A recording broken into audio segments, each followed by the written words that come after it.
Assalamualaikum warahmatullahi wabarakatuh. Salam budaya. Sedulur-sedulur, monggo sareng-sareng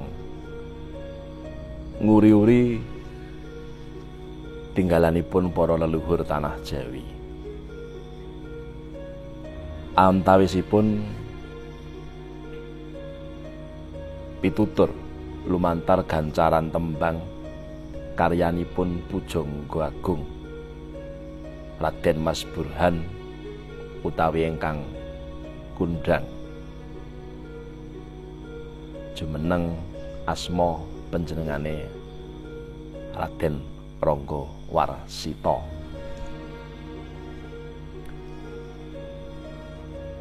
Nuwun sewu, badhe kula tembangaken wujudipun Sekar Dandang Gula. Mugi ndadosaken renaning penggalih tuwin panglipur salebeting sayah sinambi ngasuh udud karo ngopi. Wonten malih satru luweh sekti dumunung ing tengah-tengahe kawula ngakune Brahmana saleh yen ngucap tansah kudung dalil kadis sara agami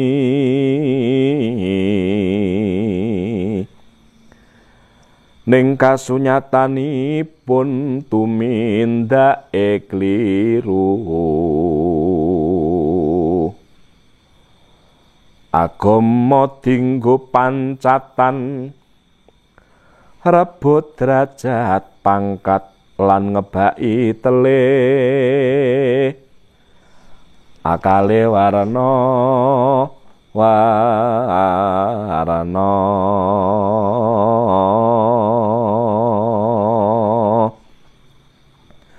Sang pujangga Raden Ngabei Rangga Warsita, Raden Mas Burhan, mengisyaratkan sebuah zaman lewat gancaran tembang Dandang Gula bahwa akan ada suatu masa yang mana di dalamnya ono satru sing luwih sekti, ada musuh yang lebih berbahaya dan lebih sakti,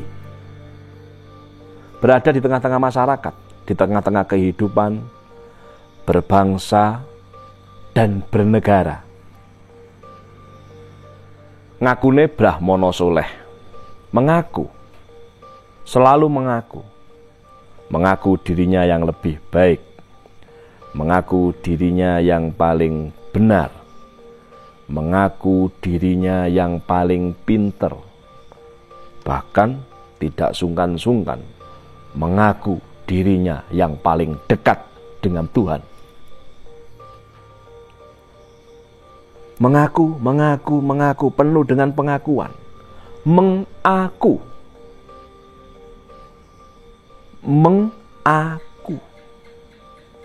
Akunya yang diutamakan. Egonya yang diutamakan. Seorang Brahmana pernah bertutur, yang Rangga Warsita, pada saat itu, sebuah zaman akan banyak orang yang mengaku dirinya tanpa memperdulikan selain dirinya, kelompoknya yang utama, golongannya yang diutamakan, partainya yang diutamakan, kebenaran individu, kebenaran kelompok diletakkan di atas segala-galanya dengan menafikan kebenaran yang muncul dari benak hati nurani manusia dalam kehidupan berbangsa dan bernegara. Mengaku. Karena pengakuan itulah maka sombong di dalam diri manusia itu terpupuk, ego itu terpupuk. Ngaku Brahmana soleh, bukan orang yang disalehkan karena perbuatan, karena amalnya, karena ilmunya, tapi karena pengakuannya. Bukan orang yang dermawan karena laku sedekahnya, laku lomannya, karena berbaginya, karena keikhlasannya, tapi karena pengakuannya. Bukan orang yang pandai karena ilmunya, karena kearifannya, karena kebijaksanaannya, tapi karena pengakuannya tentang dirinya sendiri. Ketika dia berkata, selalu dibenarkan, selalu diembel-embeli dengan fatwa-fatwa yang muncul dari benak egonya. Ketika dia berbicara, selalu dilambari dalil hadis sara agami. Tapi pada kenyataannya, tumindake kleru.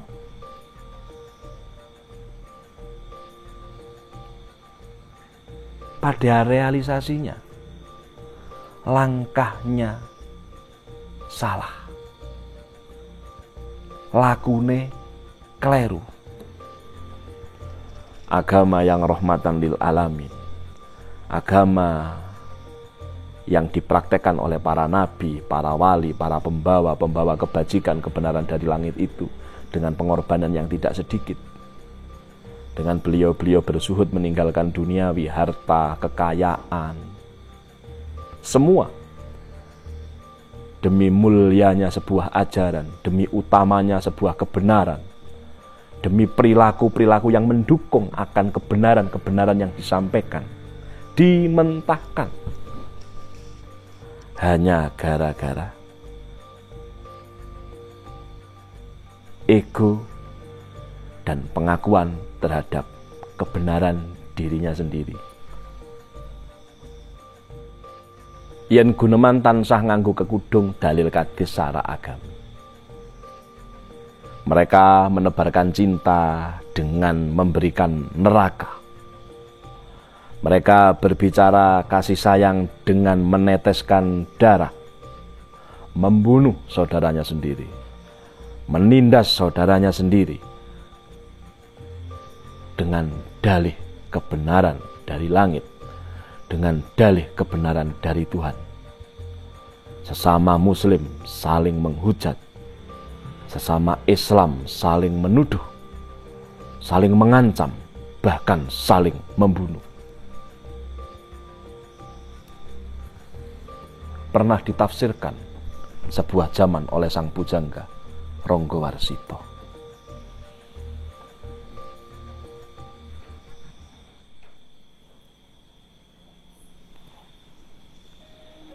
Dituturkan pada syair terakhir dalam kidung sang pujangga, agama dinggo pancatan, ngrebut derajat pangkat lan ngebai telih. Sudah barang jelas kebenaran dari langit, kebenaran yang disampaikan oleh para pembawanya, para nabi, para rasul, berikut para wali, para ulama, para ustadz, para pendeta, para pastor, para brahmana. Kebenaran yang diajarkan kepada seluruh umat manusia, yang diharapkan berakhir dengan husnul khotimah, berakhir baik, happy ending, podo trimane, podo senenge, podo ikhlase. Itu adalah hakikat dari suatu ajaran kebenaran.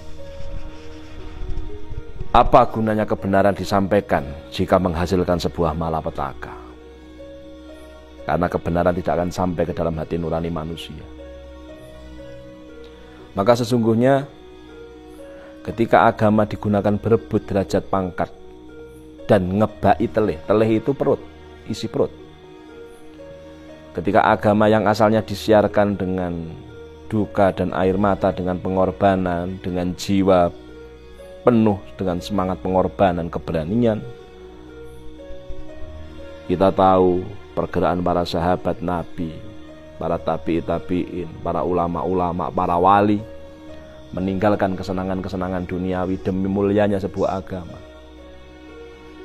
demi berkembangnya sebuah agama, demi bisa diterimanya oleh hati dan akal manusia tentang kebenaran yang dibawanya, diluluh lantakkan hancur berkeping-keping hanya gara-gara kepentingan syahwat duniawi. Coba saksikan ketika agama dijadikan bemper kepentingan, derajat, pangkat. Dia berteriak, dia berdalil demi membela asumsinya tentang kebenaran yang datang dari egonya itu. Kebenaran selain dari dirinya disalahkan. Ketika yang datang dari dirinya maka dikuatkan dengan dalil-dalilnya. Ketika kebenaran itu datangnya dari selain dirinya maka dicarikan kedoifan dari dalil-dalilnya, dimentahkan oleh perilaku-perilakunya.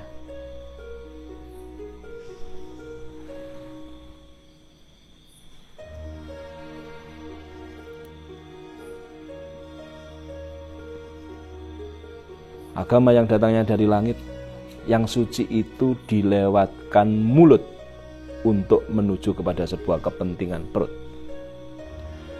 Dilewatkan pantat hanya sekedar untuk memenuhi kepentingan derajat, pangkat, dan kursi kekuasaan. Bahkan dilewatkan kelamin untuk memenuhi syahwatnya kepada wanita.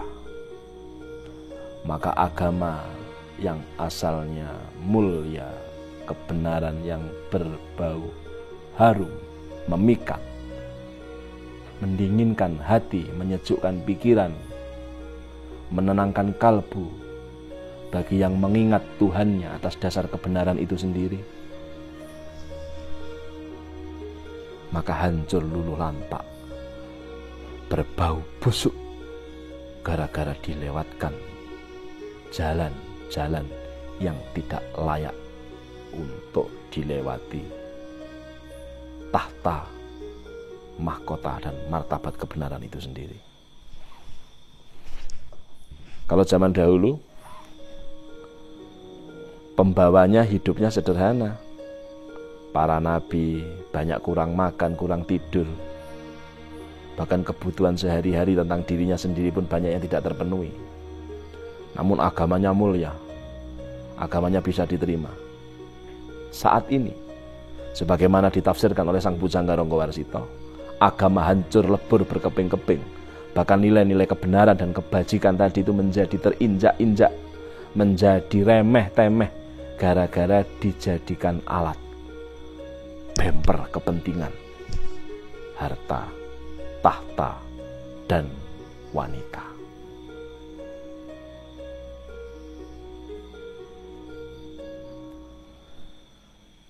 Tentunya dengan akal yang bermacam-macam. Semoga kecerdikan kita, akal kita tidak menjadikan diri kita untuk mencerdiki dan ngakal-ngakali. Mencerdiki dan ngakal-ngakali kepada sesama manusia, kepada sesama insan, kepada sesama umat beragama, pada umat seagama, sehingga agama tetaplah mulia di hadapan para pembawanya dan di hadapan para pemeluknya. Jika ada salah kata, jika ada salah tafsir, jika ada salah ucap, salah penyampaian, tentunya inilah keterbatasan kita. Semoga menjadi bahan perenungan saya pribadi, juga saudara-saudaraku yang menyaksikan. Terima kasih. Assalamualaikum warahmatullahi wabarakatuh.